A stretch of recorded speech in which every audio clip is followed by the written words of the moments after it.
Here's my 83 FB that I'm swapping an SR20 into. Cut the wheel wells out for wheel clearance. Plan on lowering it. It's half plastied up right now.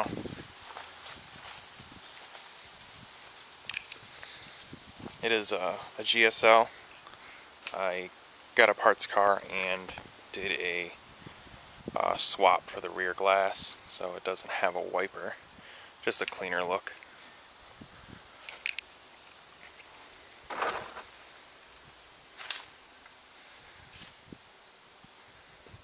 The engine bay is painted with bed liner, so it's got a rough feel to it. Planning on doing a brake line tuck, the best that I can do. Over here, it's got a master cylinder from a Wrangler, I believe that's from like a 90s Wrangler. The interior is also from that parts car I bought. This is the reason I bought the parts car. It's got manual windows. That's one of the big things I wanted.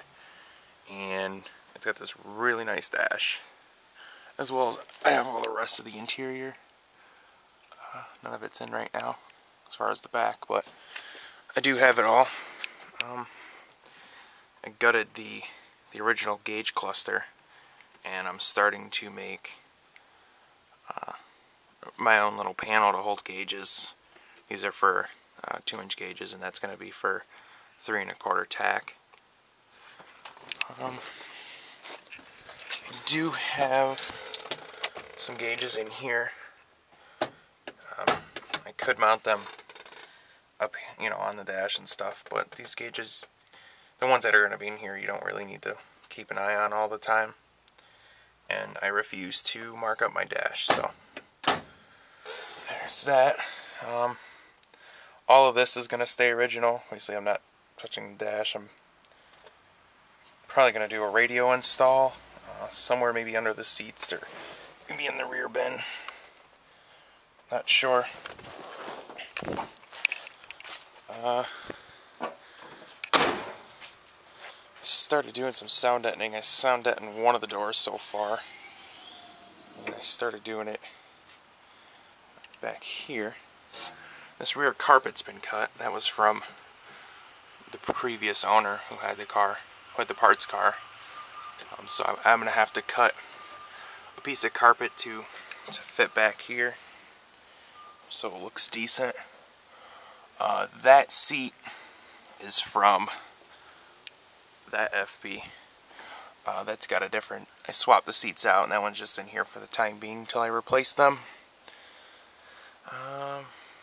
So this one's going SR20. I relocated the mount for the radiator because I didn't have room because of this and different motor. I didn't want to have clearance issues. These headlights are going to be propped up because obviously there's no anything here to mount the motor to. So I have to figure out a way to prop them up. Maybe I'll do a sleepy eye. Who knows? But that's my FB, and hopefully get some parts in tomorrow and get some things installed, make some more videos.